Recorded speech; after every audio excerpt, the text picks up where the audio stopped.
Kėdainių Lenkų draugija Daugiakultūriame centre paminėjo Lenkijos nepriklausomybės dieną.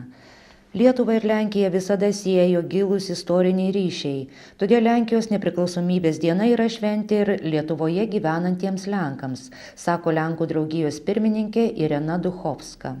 Mums Lenkijos nepriklausomybės diena svarbi lygiai taip pat kaip ir Lietuvos nepriklausomybės diena. Kaip ir visiems žmonėms, kaip pasakyti, kiekvienos tautos nepriklausomybės diena, tai tautai yra svarbi. Kadangi yra Lenkų čia, nuo to, kai prasidėjo čia Lenkų ta grupė, nuo to laikui pradėjo švęsti Lenkų šventės nepriklausomybės, visada kiekvienais metais švenčia. Tradiciškai per Lenkijos nepriklausomybės dieną į Kėdainius koncertuoti yra kviečiami kolektyvai iš Lenkijos. Šįkart grojo pučiamųjų orkestras iš Chludovo miesto. Podobieństwo jest bardzo duże. Nepriklausomybės šventė yra panaši ir Lietuvoje, ir Lenkijoje, ir taip yra nuo 1918 metų. Džiugu, kad yra puoselėjamos geriausios patriotinės mūsų tautų tradicijos.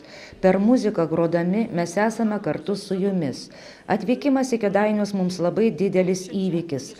Džiaugiamės, kad esame pakviesti į šitą šventę, kad minėsime Lenkijos nepriklausomybės dieną Lietuvoje. Lietuvius ir Lenkus sieja draugiški santykiai, teigia Lenkų draugijos nariai. Aš galvoju, kad jie yra draugiški. Pavyzdžiui, man neteko, kaip pasakyti, matyti kažkokių tai ten nesutarimų ar kažką. Bendraujant su Lenkais, man šitaip niekada nebuvo.